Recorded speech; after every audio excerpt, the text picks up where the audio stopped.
Hello students,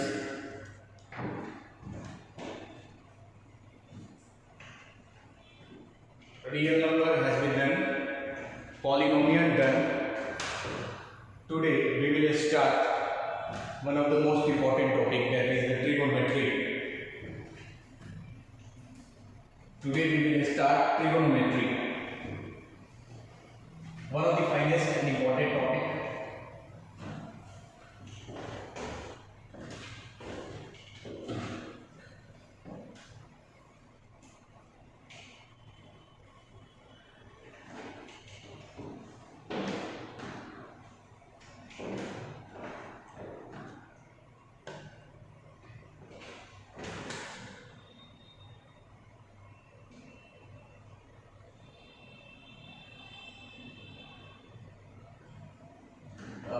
जब बच्चे trigonometry पहली बार पढ़ते हैं 10th क्लास में, तो उनको लगता है ये कोई न्यू टॉपिक है। नहीं बेटा, ये न्यू टॉपिक नहीं है। देखिए क्यों नहीं है। जैसे ट्रिग्नोमेट्री का मीनिंग क्या होता है? ट्रिग्नोमेट्री दो वर्ड से मिलकर बना है। क्या है वो वर्ड्स? देखिए, ट्रिगनन, matron. What does it mean? Trigonon is about triangle, for the triangle you can say, और metron का मतलब मेजरमेंट। आप कहेंगे कि उसके लिए तो ज्योमेट्री है, 2 डायमेंशनल ज्योमेट्री है हमारे पास। ट्रायंगल पढ़ने के लिए आपने ज्योमेट्री पढ़ रखा था, कन्वर्जेंसी पढ़ा, उसके प्रॉपर्टीज पढ़े, फिर सिमिलरिटी पढ़ा, एंगल बाइसेक्टर थ्योरम पढ़ा, बहुत सारा चीज ज्योमेट्री में पढ़ा आपने, और कुछ दिन से पढ़ना बाकी भी है ना। पर ज्योमेट्री की बेटा अपने लिमिटेशंस है। ज्योमेट्री अपनी लिमिटेशंस में ही वर्क कर सकता है ना। उसके अपार्ट भी ट्रायंगल के बहुत सारे ऐसे चीज होते हैं जो ज्योमेट्री से नहीं बताए जा सकते हैं। तो इसीलिए एक नया ब्रांच बनाया गया। मतलब आप ट्रिग्नोमेट्री का मतलब ये नहीं कि आप कोई नया टॉपिक पढ़ रहे हैं, आप ट्रायंगल ही पढ़ रहे हैं। ट्रायंगल का नया नजरिया, नए तरीके से देखना, है ना। तो trigonometry means trigonal and metron means about triangle, और द ट्रायंगल का मेजरमेंट। Got it? सबसे पहले हम लोग स्टार्ट करते हैं बेटा एंगल से। जानते हैं एंगल क्या होता है? छोटा आपको बात तो पता ही होगा कि एंगल क्या होता है। देखिए एंगल क्या होता है basically, it's the amount of rotation. Amount of rotation see, जैसे ये आपका एक रे है, रे ये फिक्स्ड रे है, ठीक है। इसको कहते हैं इनिशियल साइड। इनिशियल साइड और इनिशियल रे जो कह लीजिए। अगर इस रो को इस पॉइंट के अबाउट फिक्स कर दिया जाए, ये फिक्स कर दिया जाए, जैसे आप ऐसे देखिए, ये मार्कर है आपके सामने, इस पॉइंट को फिक्स कर दिया गया। अब इस मार्कर को रोटेट कर रहे हैं बेटा, तो ये इसका ओरिजिनल पोजीशन है, ये इसका फाइनल पोजीशन है, ये इसका ओरिजिनल पोजीशन और ये फाइनल पोजीशन। तो ये जो जितना ये रोटेट किया गया है, इसी को हम लोग कहते हैं एंगल। बात समझ में आ रही है? तो ये इनिशियल साइड है। अगर इसको रोटेट करके अगर यहां ले गए, ये जो अमाउंट ऑफ रोटेशन है, अमाउंट ऑफ रोटेशन, इसी अमाउंट ऑफ रोटेशन को क्या कहते हैं? एंगल का मेजरमेंट कहते हैं, एंगल। बात समझ आ रही है? इस साइड को बोलते हैं टर्मिनल। टर्मिनल मतलब फाइनल यूनिट से।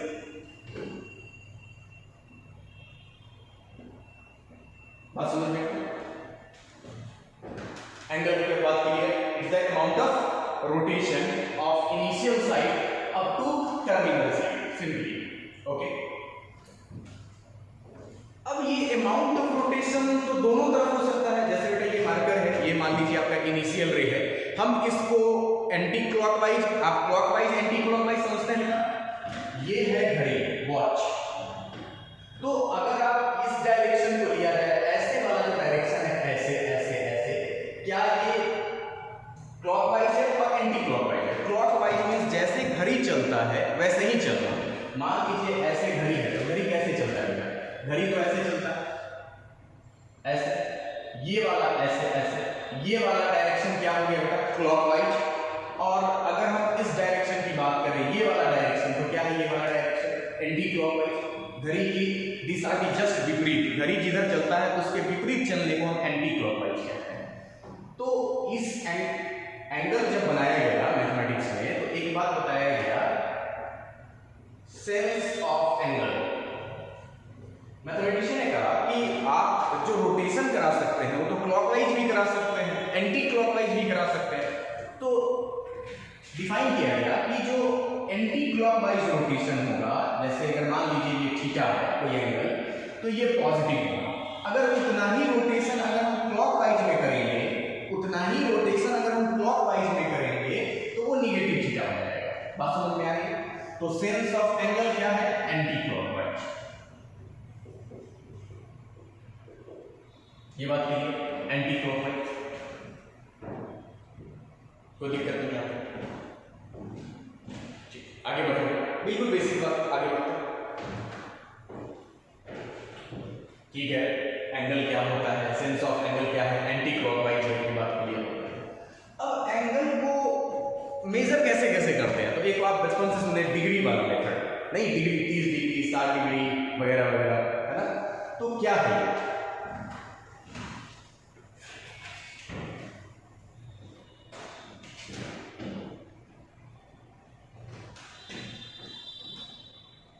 अब देखिए सिस्टम ऑफ एंगल्स।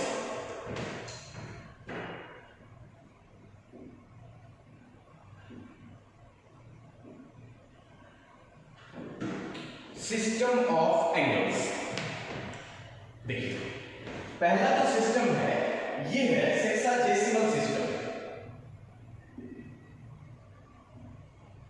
स्पेलिंग पे मत जाना, स्पेलिंग गलत हो सकता है। ये है सेक्साजेसिमल सिस्टम। ये सेक्साजेसिमल सिस्टम क्या है अच्छे से समझिएगा। मैथमेटिशियन ने कैसे करा कि कैसे हम एंगल को नापेंगे, कैसे एंगल का क्या यूनिट लगाएंगे, ठीक है? सारी कहानी एक सर्कल से स्टार्ट होती है। ये है बेटा एक सर्कल। उस समय तक ऐसा नहीं था कि 360 डिग्री क्या होता है नहीं होता, उस समय तो एंगल का स्टार्टिंग ही हो रहा था। एक सर्कल को 4 इक्वल पार्ट्स में बांट दिया गया। एक सर्कल को 4 इक्वल पार्ट्स में बांट दिया गया। एक सर्कल था, इसको 4 इक्वल, हर पार्ट को क्या कहा गया? क्वाड्रेंट। बात समझ में आ रही है? यानी ये एक क्वाड्रेंट, 2 क्वाड्रेंट, 3 क्वाड्रेंट, 4 क्वाड्रेंट, यानी चौथा हिस्सा। तो एक सर्कल को 4 हिस्सों में बांट दिया गया और उन हिस्सों का नाम क्या रखा गया? क्वाड्रेंट, ठीक है? अब क्या किया गया, मैथमेटिशियन ने कहा कि ये जो एक क्वाड्रेंट है ना, इसको 90 इक्वल पार्ट्स में बांटा। ये जो एक क्वाड्रेंट दिख रहा है बेटा, इसको 90 इक्वल पार्ट्स में बांटो।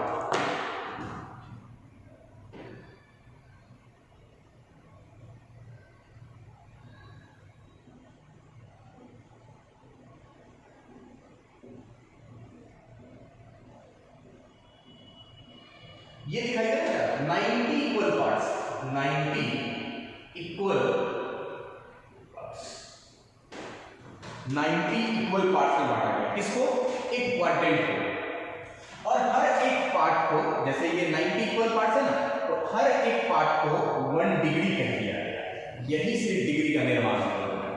एक सर्कल को पहले 4 इक्वल पार्ट में बांटा गया, एक पार्ट को क्या नाम दिया गया? क्वाड्रेंट। फिर मैथमेटिशियन ने कहा कि एक क्वाड्रेंट को 90 इक्वल पार्ट्स में बांट दिया गया और हर एक पार्ट को क्या बोला गया कि ये जो हर एक पार्ट है इसको हम 1 डिग्री कहेंगे। तो उस हिसाब से आप कह सकते हैं 1 क्वाड्रेंट बराबर 90 डिग्री हो जाएगा क्या? 1 क्वाड्रेंट बराबर 90 डिग्री हो जाएगा क्या? इसी में आप समझ रहे हैं, अगर आप 30 यूनिट जाते हैं तो कहते हैं 30 डिग्री एंगल बना, 60 यूनिट जाते हैं तो कहते हैं 60 डिग्री एंगल बना। बात समझ में आ रही है कि डिग्री आया कहां से? ठीक है, अब जरा बात समझिए, डिग्री के भी स्मॉलर यूनिट्स हैं। एक डिग्री तो आप समझ गए, एक डिग्री तो खुद स्मॉलर है तो उसमें स्मॉलर क्या, ठीक है। मैथमेटिक्स के अलग ब्रांच में हमें और स्मॉलर एंगल की जरूरत पड़ती है तो वहां हम लोग स्मॉलर यूनिट लगाते हैं, आपको नहीं पड़ेगी। जैसे 1 डिग्री को भी 60 इक्वल पार्ट्स में बांटा गया, 60 इक्वल पार्ट्स। 1 डिग्री जो है, जो कि खुद आप देख रहे हैं 1 डिग्री कितना स्मॉलर यूनिट है, इसको भी 60 पार्ट में बांटा गया और हर एक पार्ट को एक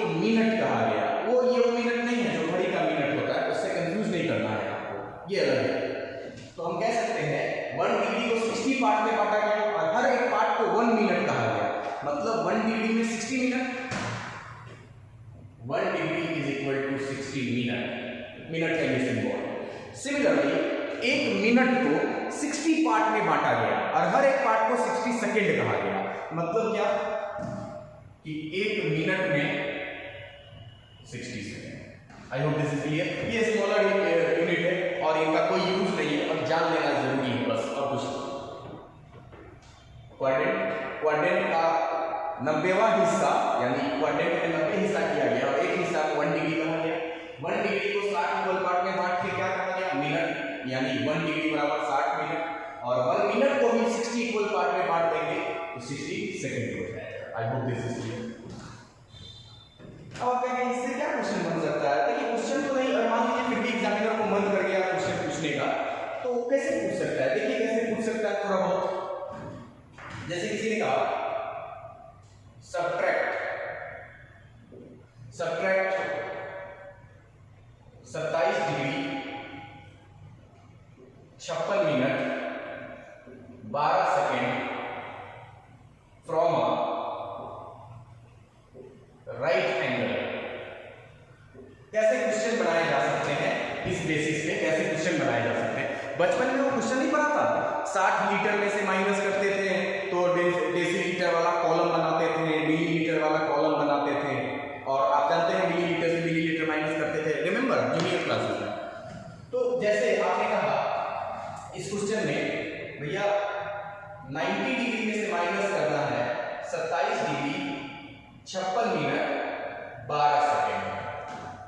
अब यहां डिग्री है और यहां डिग्री भी है, मिनट भी है, सेकंड भी है, तो बना लीजिए ना। बना तो सकते ही हैं। अब इसको क्या लिख सकते हैं? क्योंकि अगर इसके सामने मिनट आएगा तो आप माइनस करिएगा। अगर आप मान लीजिए उतने कैलकुलेशन में तेज नहीं है या गड़बड़ होने की चांसेस हो रही है, तो हम क्या करेंगे? क्योंकि जब घटाएंगे तो 56 मिनट कैसे घटेगा? तो इसको हम ऐसे लिख सकते हैं। इसको देखिए 1 डिग्री में 60 मिनट होता है, 1 डिग्री में 60 मिनट। इसको हम लोग ऐसे करते हैं, 1 डिग्री अगर साइड कर दे तो 89 डिग्री होगा, और 1 डिग्री का मतलब 60 मिनट। तो कोई आप अगर 60 मिनट लिख देंगे तो फिर सेकेंड वाला हिस्सा कैसे घटाएंगे? तो 60 मिनट में क्या कीजिए, यहां पर आप 59 मिनट ले लीजिए, और 1 मिनट में कितना होता है बेटा? 60 सेकेंड होता है। उसको यहां लिख लीजिए। क्या ये 90 डिग्री लिखा हुआ है? क्या बिल्कुल लिखा हुआ है। 60 सेकेंड मतलब 1 मिनट, 1 मिनट इधर चल जाएगा तो क्या हो जाएगा? 60 मिनट, और 60 मिनट का मतलब 1 डिग्री, तो 1 डिग्री से इधर चल जाएगा तो 90 डिग्री बन जाएगा। तो फिर ऐसा किए क्यों? घटाने के लिए। अब घटाना देखिए कितना आसान हो जाएगा। 27 डिग्री 56 मिनट 12 सेकेंड। अब कितना आसान है घटाना, आप बिल्कुल घटा सकते हैं कि नहीं घटा सकते हैं? ये क्या हो जाएगा? 48 second. I hope this is clear. ये माइनस कर लीजिए, आई थिंक ये 3 है ना, और ये हो जाएगा 2 और ये हो जाएगा 6। हो गया? बस ये इंपॉर्टेंट, बस इतना। अगर किसी को पूछना है इससे क्वेश्चन तो ये आपसे पूछ लेगा, इससे ज्यादा नहीं, बस इसको समझ लीजिए। तो ये पहला सिस्टम है, इसको ब्रिटिश सिस्टम भी कहते हैं, क्योंकि ब्रिटिश मैथमेटिशियन द्वारा बनाया गया है ये हेक्साडेसिमल सिस्टम। इस सिस्टम में, इसी सिस्टम से डिग्री आप जो बचपन से पढ़ रहे हैं वो हेक्साडेसिमल सिस्टम से ही बना है ना। I hope this is clear, कोई प्रॉब्लम नहीं है। आगे बढ़े।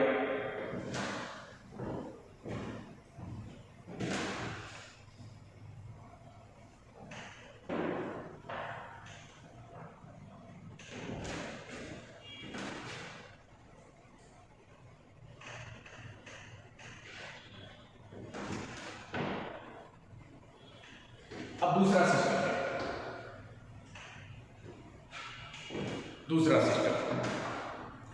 ये है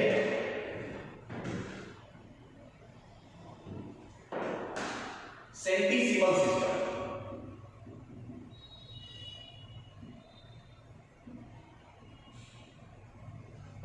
ये क्या बेटा? सेंटीसिमल सिस्टम। ये फ्रेंच मैथमेटिशियन द्वारा बनाया गया है, सो आप फ्रेंच सिस्टम भी कह सकते हैं। इस सिस्टम में मैथमेटिशियन ने क्या कहा? सी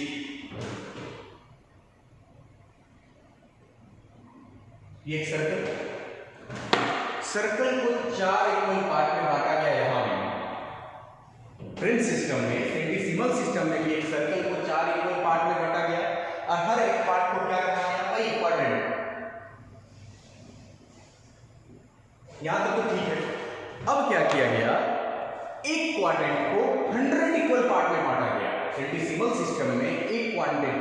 100 इक्वल पार्ट में बांटना है।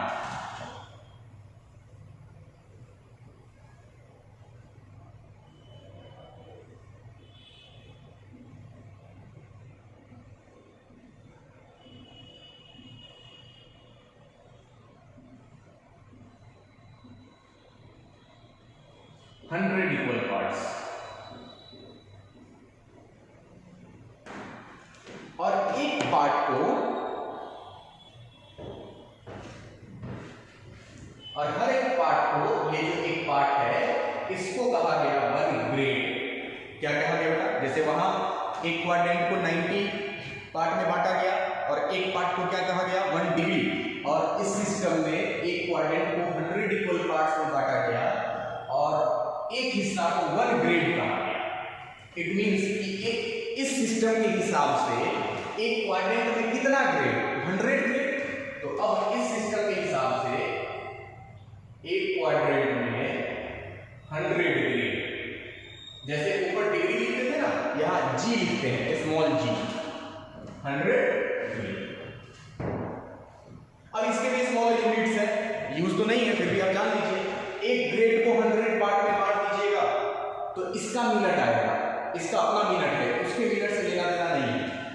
तो 1 ग्रेड बराबर 100 मिनट और 1 मिनट बराबर 100 सेकेंड। इस सिस्टम के अपना मिनट और अपना सेकेंड। अब एक बात समझिए, रिलेशन क्या है? देखिए, चाहे वो सेक्साडेसिमल सिस्टम है, उसमें भी बांटा तो आपने क्वाड्रेंट को ही, इसमें भी क्वाड्रेंट को ही बांट रहा है। उसको, उसमें क्वाड्रेंट को 90 डिग्री बना दिया गया, इसमें क्वाड्रेंट को 100 ग्रेड बना दिया गया। दोनों तो बराबर ही होगा? नहीं बराबर होगा, एक ही क्वाड्रेंट को ना बांट रहे हैं। तो भाई आप इसको 500 बार में भी बांट ले, ये एक ही क्वाड्रेंट है ना। तो हम ये बात कह सकते हैं क्या? 90 डिग्री भी तो एक क्वाड्रेंट को ही कहते हैं और 100 ग्रेड भी तो एक क्वाड्रेंट को ही कहते हैं। तो 90 degree is equal to 100 grade कह सकते हैं क्या? रट्टा नहीं पड़े, आपको ध्यान रहे, रट्टा नहीं मानना। 90 डिग्री और 100 ग्रेड बराबर है क्या? 90 डिग्री एक क्वाड्रेंट को कहते हैं, 100 ग्रेड भी एक क्वाड्रेंट को कहते हैं। ये रिलेशनशिप है, बस इतना आपको ध्यान रखना। जिस बच्चों को ये ध्यान रखा, वो ग्रेड से डिग्री और डिग्री से ग्रेड में कभी कंफ्यूज नहीं होंगे। जो रट्टा मारेंगे वो कंफ्यूज हो जाएंगे। यूनिटरी मेथड आता है आपको, तो 1 डिग्री में कितना ग्रेड? 1 डिग्री में 100/90, 0 से 0 कट, तो कितना ग्रेड? तो 1 डिग्री में 10/9। ये रटना नहीं है, ये आप खुद से निकाल सकते हैं। सिमिलरली यूनिटी मेथड से निकाल लीजिए 1 ग्रेड में 9/10 डिग्री। ठीक है, ये रिलेशनशिप होता है सेंटिसिमल सिस्टम में और सेक्साडेसिमल सिस्टम में। बात समझ आ गई? जैसे convert 40 degree into grade system.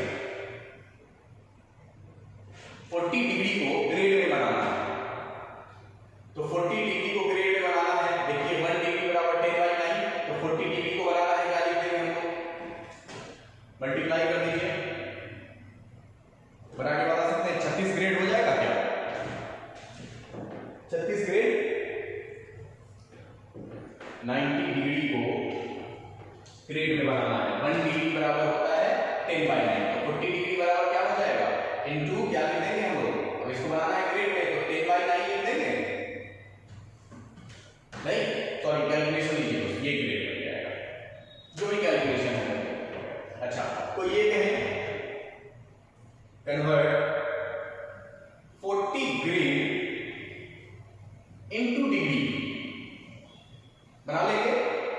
40 into 9/10 कितना हो जाएगा? 4, 36 डिग्री। अगर 40 ग्रेड, कोई पूछे कि 40 ग्रेड कितना होता है, तो आप तो ग्रेड में हम लोग कंफर्टेबल तो है नहीं, हम तो डिग्री में कंफर्टेबल है। तो अगर मान लीजिए हमारे पास एंगल है 40 ग्रेड, तो एक्चुअली वो कितना डिग्री के बराबर है? 36 डिग्री के बराबर है। यानी यहां से 36वां हिस्सा जो होगा, यहां से जो 36वां हिस्सा होगा, उसी को 36 डिग्री कहा जाएगा। I hope this is clear. यहां तक क्लियर है? चलिए आगे बढ़ते हैं। ये दूसरा सिस्टम, सेंटिसिमल सिस्टम और फ्रेंच सिस्टम कैसे आगे।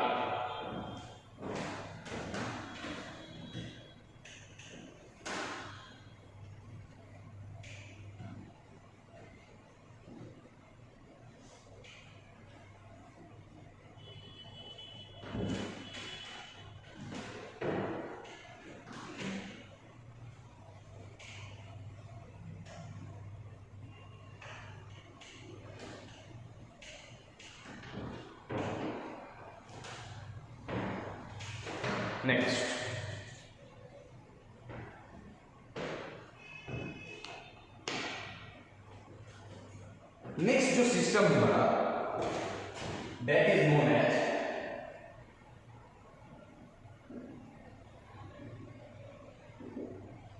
सर्कुलर सिस्टम, और you can proudly say this is the Indian system. Okay,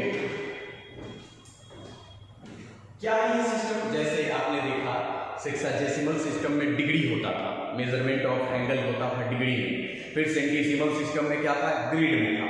तो भाई सर्कुलर सिस्टम जो कि ज़्यादा इंपॉर्टेंट सिस्टम है, क्योंकि आप अब जो है सर्कुलर सिस्टम ही ज़्यादा यूज करते हैं हम लोग, जनरली फिजिक्स में भी यूज करते हैं आप। तो सर्कुलर सिस्टम में कैसे मेजर करते हैं एंगल का? जैसे वहां डिग्री है, ग्रेड है, यहाँ क्या है देखिए,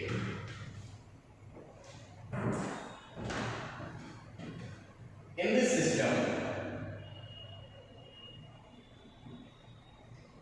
angle is measured in radian। इस सिस्टम में एंगल जो है रेडियन में डिनोट करते हैं। कैसा होता है? जैसे कैसा होता है वो आगे देखेंगे। जैसे डिग्री में 30 डिग्री लिखना होता है तो 30 के ऊपर डिग्री लगाते हैं छोटा सा ऐसे, ग्रेड में जी लगाते हैं, उसी तरह इसमें ऐसे करके यहां पे सी लगाते हैं। पर जनरली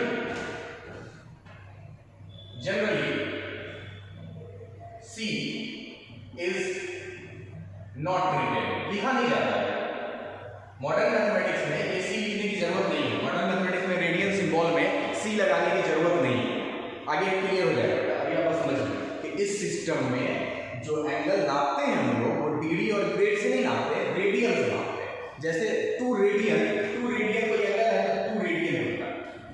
फिर मॉडर्न मैथमेटिक्स में कहा कि नहीं, ये भी नहीं लिखिए, क्योंकि अगर ग्रेड होता तो जी लिखा होता, डिग्री होता तो ऐसे लिखा होता, लेकिन सीधा 2 है, इसका मतलब 2 रेडियन है। बात समझ आ गई? तो मॉडर्न मैथमेटिक्स में रेडियन का सिंबल लगाने की जरूरत नहीं है।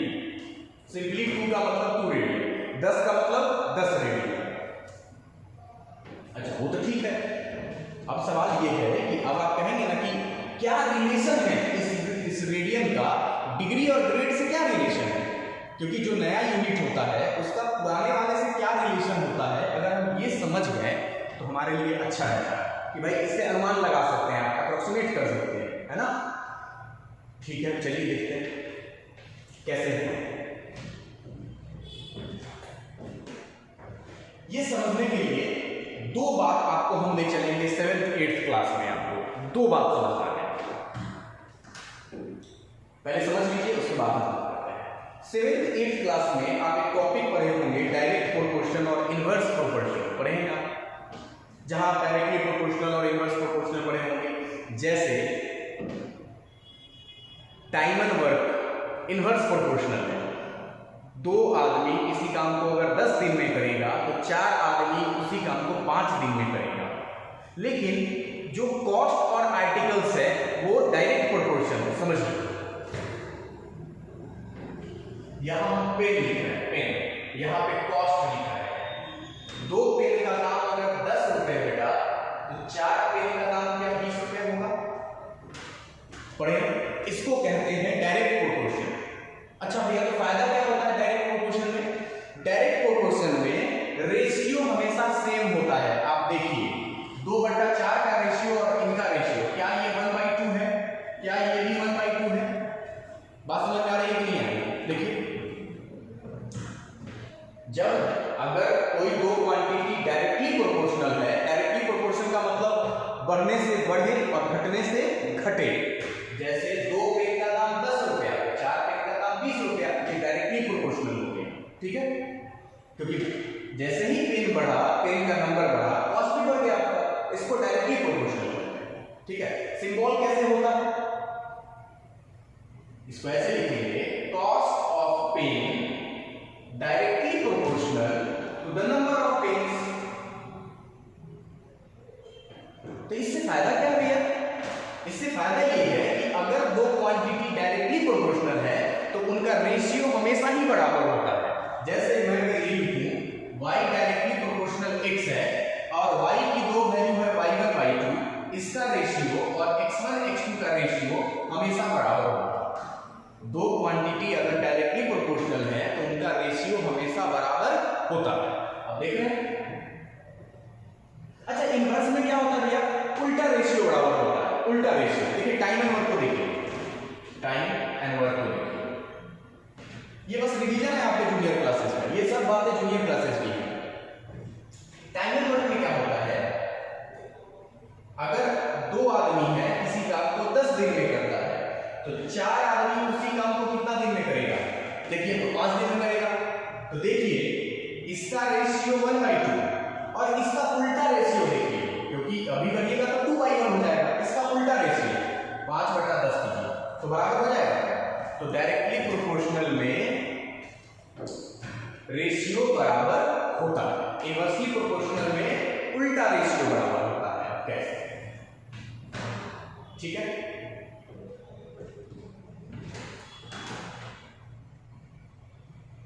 आगे बढ़े, हम तो ज्योमेट्री में बात कर रहे हैं, ट्रिग्नोमेट्री में।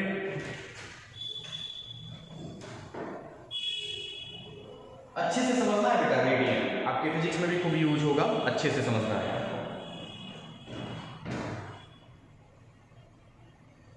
ये एक सर्कल है, ठीक है, वो इसका सेंटर है।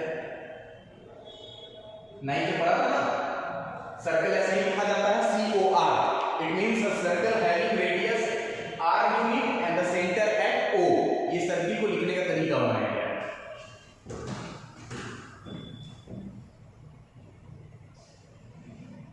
इसको क्या कहते हैं बेटा, आर्क। इसको क्या कहते हैं बेटा, आर्क कहते हैं, आर्क।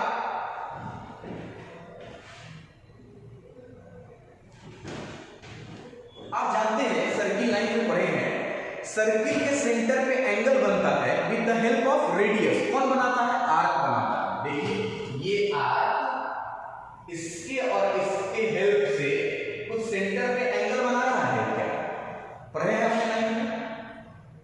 जैसे जैसे आर्क का लेंथ बढ़ता है, क्या सेंट्रल एंगल का मेजरमेंट बढ़ता है। ये बात नहीं पढ़ा है कि नहीं पढ़ा आपने, नाइन का फर्स्ट थ्योरम में ये देखा theorem.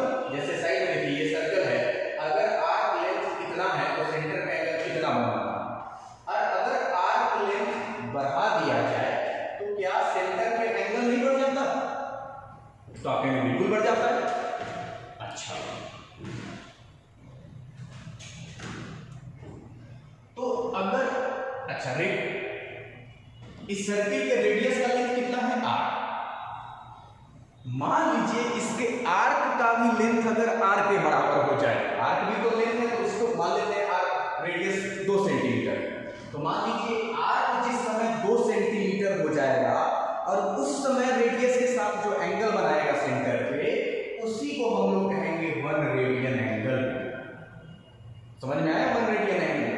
When the length of arc is equal to radius of the circle, जब आर्क सेंटर का एंगल बनाता है कौन है, arc.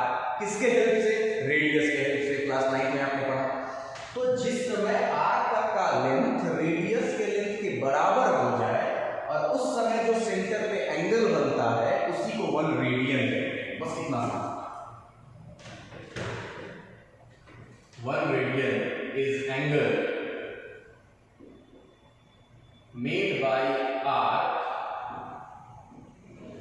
when its length is equal to length of radius, length of radius। बात समझ में आ रही है,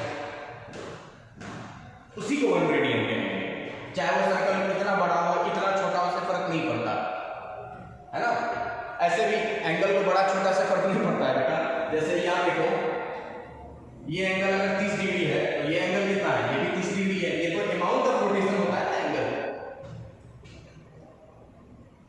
तो 1 रेडियन एंगल समझ में आ गया।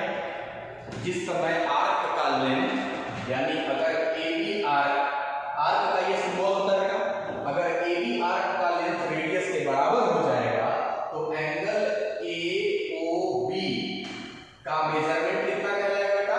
1 रेडियन।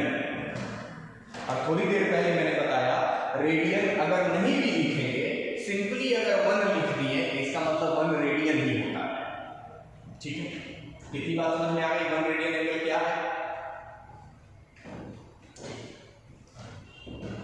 क्या है ये तो समझ में आ गया, लेकिन कितना है? डिग्री से कंपेयर करें तो कितना डिग्री के बराबर होगा, तब तो समझ में आएगा। अब समझते हैं। आप जानते हैं बेटा length of arc directly proportional है सेंट्रल एंगल के। लेंथ ऑफ आर्क जितना बड़ा होगा सेंट्रल एंगल उतना ही बड़ा होगा, ये बात तो आप जानते हैं। अच्छा, बिल्कुल जानते हैं। इसको पीछे कर, ये डायमीटर हो गया। अगर इसका नाम अगर लेटर से इसको हम क्या लिखते हैं? P लिख लेते हैं। तो ये AP डायमीटर है और ये एंगल कितना बन जाएगा बेटा? ये वाला एंगल कितना बन जाएगा? 180 डिग्री सेमी सर्कल। ठीक है, आपने कहा, मैंने थोड़ी देर पहले बताया था आपको कि अगर दो क्वांटिटीज डायरेक्टली प्रोपोर्शनल होता है तो उनका रेशियो बराबर होता है हमेशा। बताया था, पेन और कॉस्ट वाले रिलेशनशिप से भी बताया था। तो लेंथ ऑफ आर्क और सेंट्रल एंगल डायरेक्टली प्रोपोर्शनल है। अब देखिएगा, अगर ये डायरेक्टली प्रोपोर्शनल है तो इनके लेंथ का रेशियो हमेशा बराबर होगा। देखिए, आर्क ले लीजिए AB आर्क बटा, और एक आर्क ले लीजिए ये सेमी सर्कुलर आर्क। इन दोनों आर्क का रेशियो और इनके द्वारा बनाया गया एंगल का रेशियो बराबर होगा, क्योंकि ये डायरेक्टली प्रोपोर्शनल है। तो AB आर्क कितना एंगल बना रहा है? 1 रेडियन। आप कहेंगे AB आर्क तो रेडियस के बराबर है तो 1 रेडियन एंगल बना रहा है। ठीक है, और AP कितना बना रहा है? Straight angle. AP क्या है? सेमी सर्कुलर आर्क, और सेमी सर्कुलर आर्क सेंटर पे कितना एंगल बनाता है? 180 डिग्री। तो आप 180 डिग्री लिख सकते हैं, स्ट्रेट एंगल लिख सकते हैं। ठीक है, AB आर्क का लेंथ कितना होगा? रेडियस के बराबर, तभी तो 1 रेडियन एंगल बनाता है। AP आर्क का लेंथ कितना होगा? टोटल सर्कल के सर्कमफ्रेंस होते हैं 2 पाई आर, तो सेमी सर्कुलर आर्क का लेंथ पाई आर।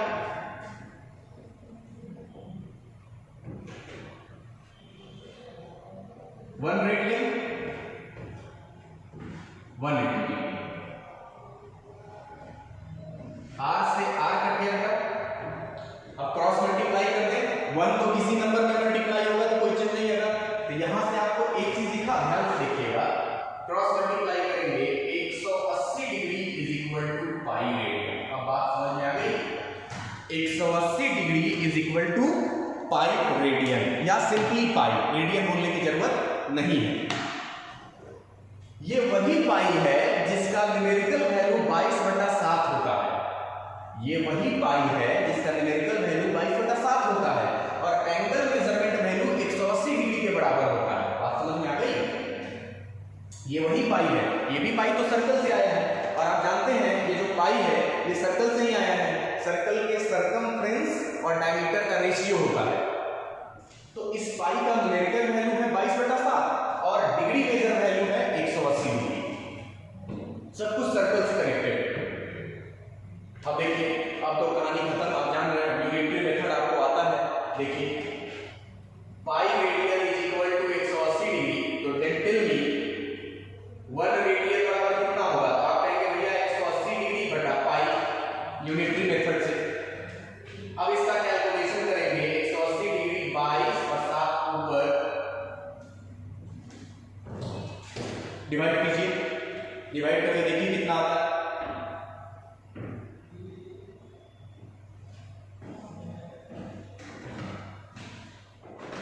ये आएगा बेटा 57 डिग्री 16 मिनट 45 सेकेंड लगभग।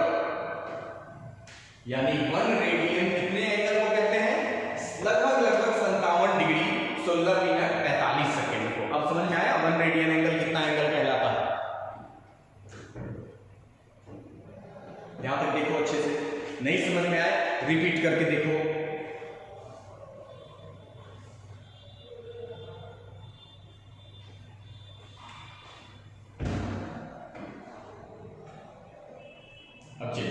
यहाँ तक तो क्लियर है कि 1 रेडियन 57 डिग्री को कहते हैं, लगभग 57 डिग्री को कहते हैं।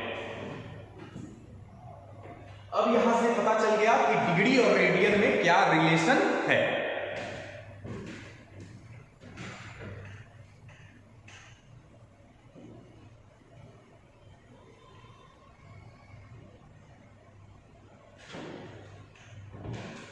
तो अब डिग्री और रेडियन का रिलेशन है तो रट्टा मारने की जरूरत नहीं है। आप देखिए सिर्फ कन्वर्जन सीखिए,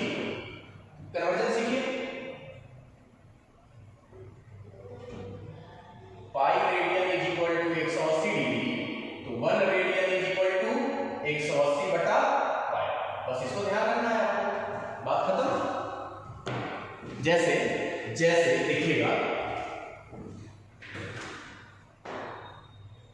कोई बोले कि 2 पाई रेडियन कितना डिग्री, 2 पाई रेडियन कितना डिग्री, तो 1 रेडियन होता है बेटा 180 डिग्री बटा पाई, तो 2 पाई रेडियन निकालना है तो 2 पाई इंटू 180 बटा पाई। पाई से पाई कट गया, कितना हो गया बेटा 360 डिग्री हो गया क्या, यानी 2 पाई एंगल किसको कहते हैं 360 डिग्री। कोई अगर पूछे कि एक सर्कल सेंटर पे कितना एंगल बनाता है, या तो आप उसको 360 डिग्री कह दीजिए, नहीं तो 2 पाई कह दीजिए, 2 पाई रेडियन, है ना। और बताइए और करते हैं हम लोग। कोई पूछे 3 पाई बाई 2, आपको रेडियन लिखने की जरूरत नहीं है, मैंने बताया रेडियन लिखने की जरूरत नहीं होती। 3 पाई बाई 2 का मतलब ही होता है 3 पाई बाई 2 रेडियन। कैसे निकालेंगे देखिए 1 रेडियन बराबर ये 180 डिग्री बटा पाई, पाई से पाई कट गया, 2 से काटेंगे कितनी बार में 90 बार में, ये हो जाएगा 270 डिग्री, यानी 270 डिग्री को ही 3 पाई बाई 2 कहते हैं। बात समझ में आई। जो थोड़ा तेज तरार बच्चा होगा कहेगा अच्छा हम समझ गए, कन्वर्जन कोई बड़ी बात नहीं है, देखिए कैसे कन्वर्जन होती है। अब समझिएगा अच्छे से, 2 पाई बाई 3 है, इसको डिग्री में कन्वर्ट करना है। तो भैया अगर डिग्री में कन्वर्ट करना है तो पाई को कटना चाहिए, तो भाई रट्टा वाला अगर रट्टा ही मारना है तो टेक्निकली मारो कि भूलोगे नहीं। भैया अगर रेडियन को डिग्री में ले जाना है तो पाई को कैंसिल हो जाएगा, तो पाई नीचे चला जाएगा और 180 ऊपर चला जाएगा। सिंपल सा बात है, कुछ रट्टा नहीं मारना पड़ेगा। पाई से पाई 60 डिग्री 120 डिग्री। बात समझ में आ गई। अगर रट्टा ही मारना तो टेक्निकली मारेंगे ना। फिर समझो, अगर किसी ने कहा 5 पाई बाई 6 रेडियन को कन्वर्ट करो डिग्री में, अच्छा डिग्री में कन्वर्ट करना है, इसका मतलब पाई तो कट जाएगा, तो पाई को नीचे लिखेंगे, और पाई किसके बराबर होता है 180 के, 180 को ऊपर लिख दो। पाई से पाई कट गया, ये 30 बार में कट जाएगा, 30 बच्चे 150। तो अगर आप कन्वर्जन सीख देखें ध्यान से तो कोई बड़ी बात नहीं है, ये सब रटने उठने की जरूरत नहीं होती है, बस थोड़ा सा दिमाग लगा दीजिए, काम खत्म। यहां तक दिक्कत नहीं। अच्छा, अगर किसी ने ये पूछा डिग्री से रेडियन से डिग्री तो देख लिए, डिग्री से रेडियन, अरे भाई कौन बड़ी बात है। देखिए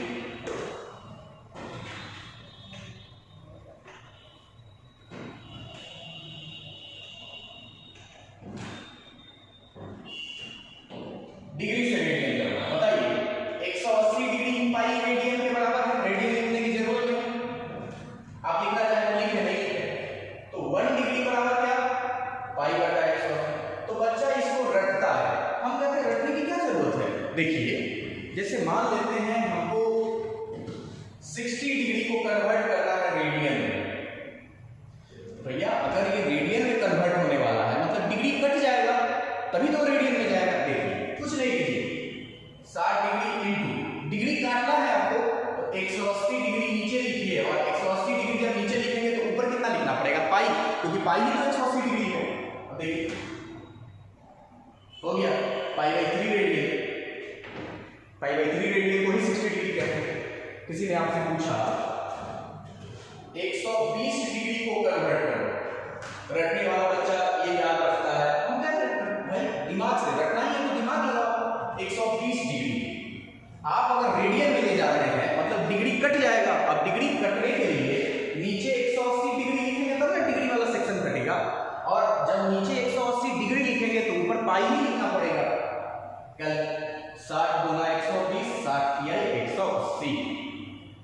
2 पाई बाई, है ना?